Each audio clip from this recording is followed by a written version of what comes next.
নমস্কার বন্ধুরা, ইতিহাসের ইতিকথার নতুন পর্বে আপনাদের সকলকে স্বাগত। আজকের পর্ব আপনাদের প্রশ্নের উত্তর পর্ব। আপনাদের মধ্যে অনেকে প্রশ্ন করেছেন রাখি পূর্ণিমা সংক্রান্ত কিছু বিষয় নিয়ে। যেমন অনেকে বলেছেন যে রাখি পূর্ণিমাতে আমরা কি ভাই বা দাদার হাতে রাখি বাঁধার সময় কোন ধরনের থালা ব্যবহার করব, সেই থালার মধ্যে কি কি রাখা উচিত, কোন সময়ে ভাইয়ের হাতে বা দাদার হাতে রাখি বাঁধবো।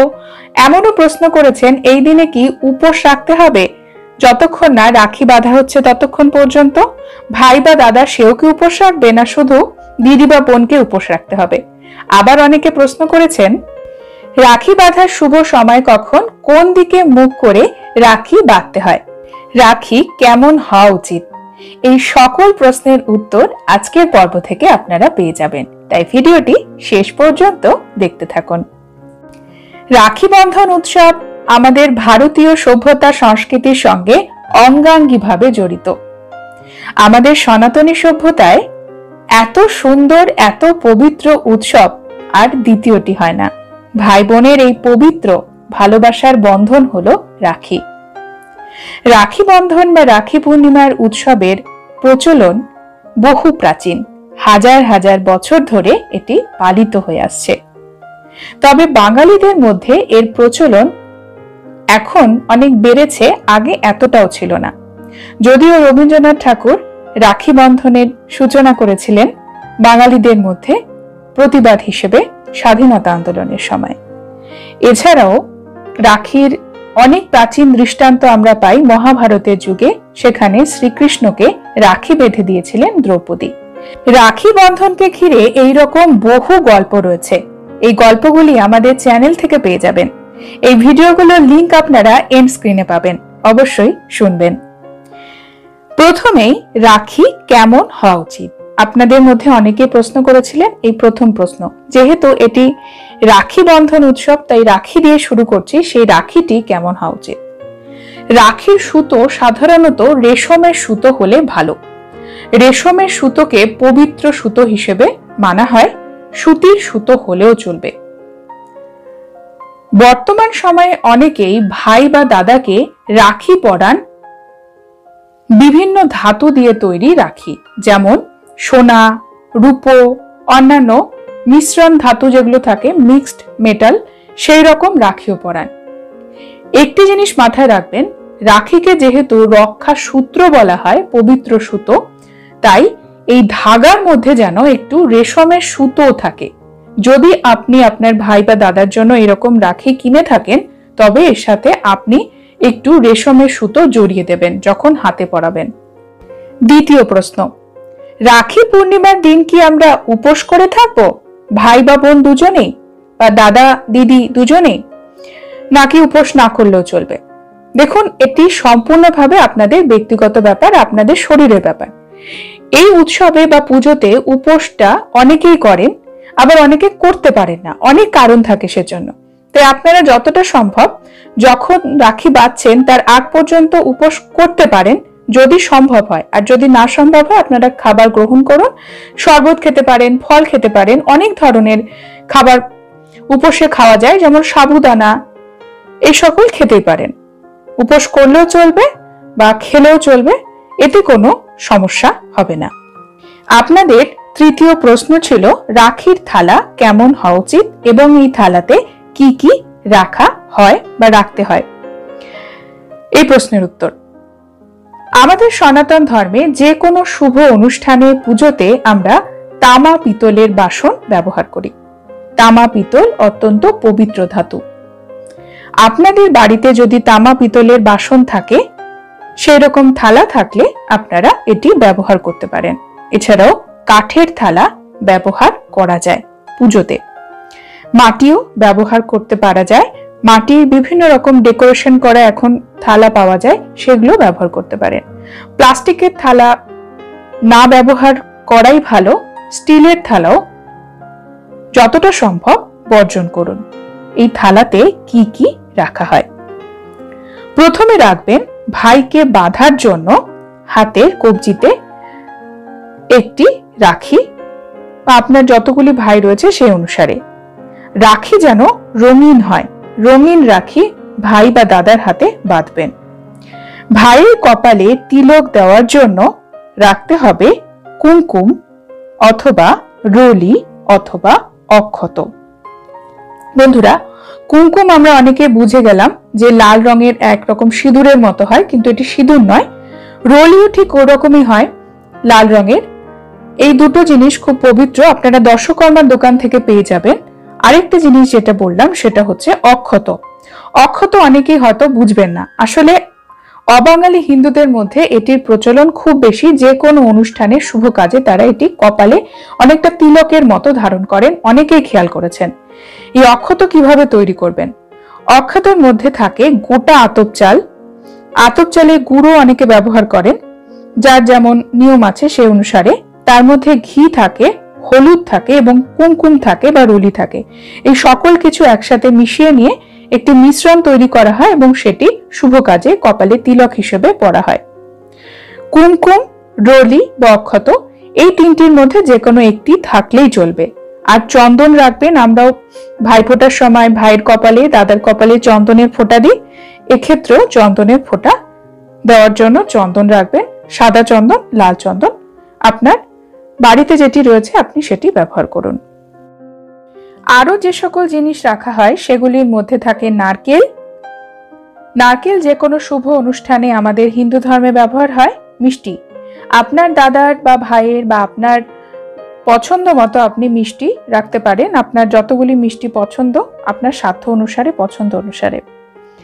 আরেকটি জিনিস রাখবেন, সেটি হলো যখন রাখি বাঁধা হয় তখন ভাইয়ের বা দাদার মাথায় একটি ছোট কাপড়ের মতো, রুমালের মতো একটি ছোট্ট কাপড় রাখা হয়।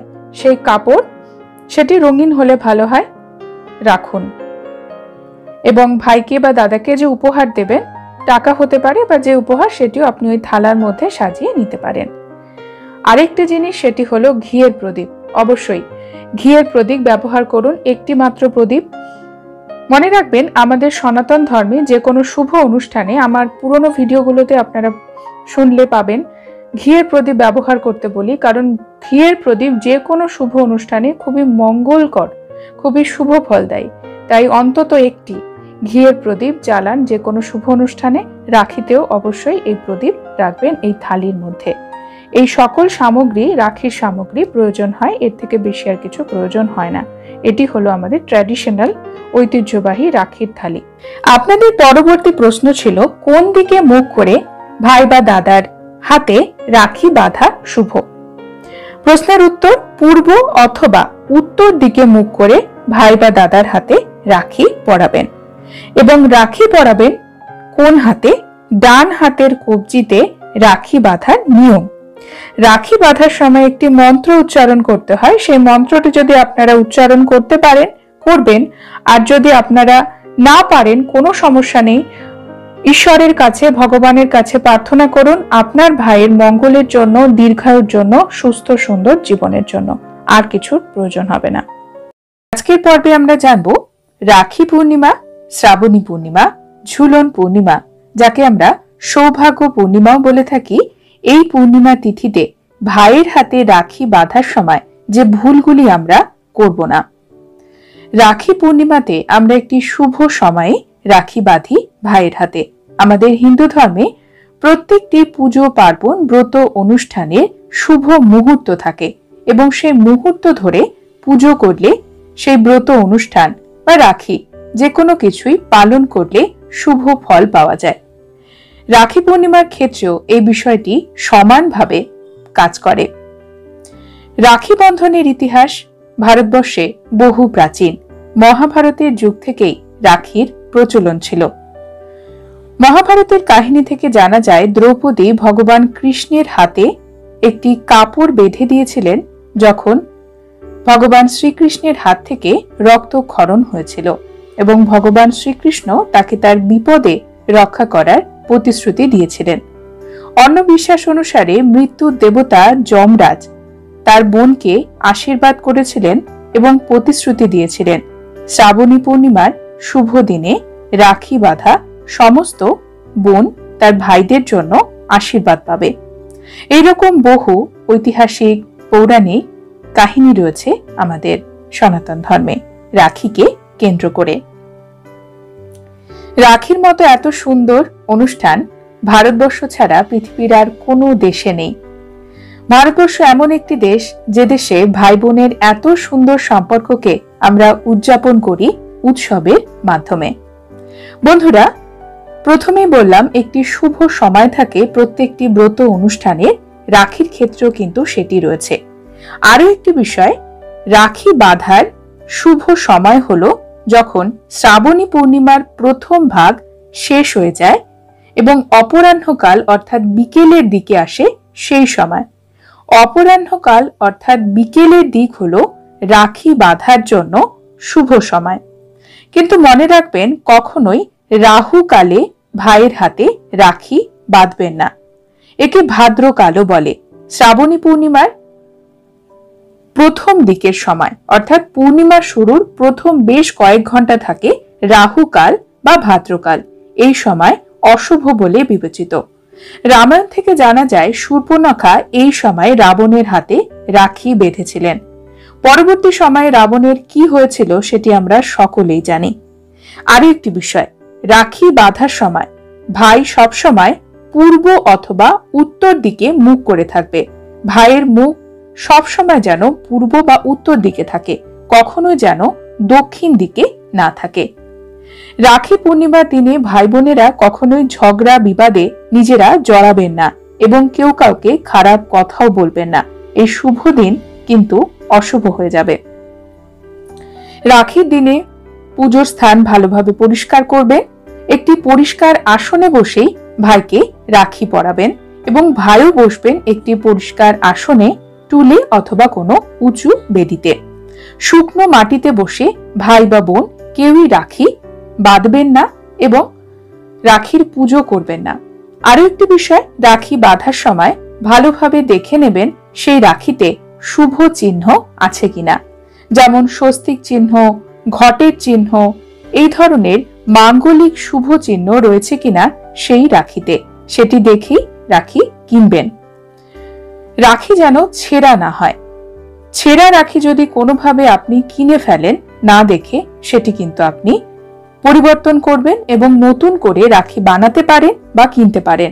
ভালোভাবে দেখেই ভাইয়ের হাতে রাখি পরাবেন। রাখি স্থান ভালো করে পরিষ্কার পরিচ্ছন্ন করবেন এবং ঘট স্থাপন করবেন। প্রদীপ অবশ্যই জ্বালাবেন। বন্ধুরা, রাখি বাঁধার সময় ভাই এবং বোন দুজনের মাথা যেন ঢাকা থাকে।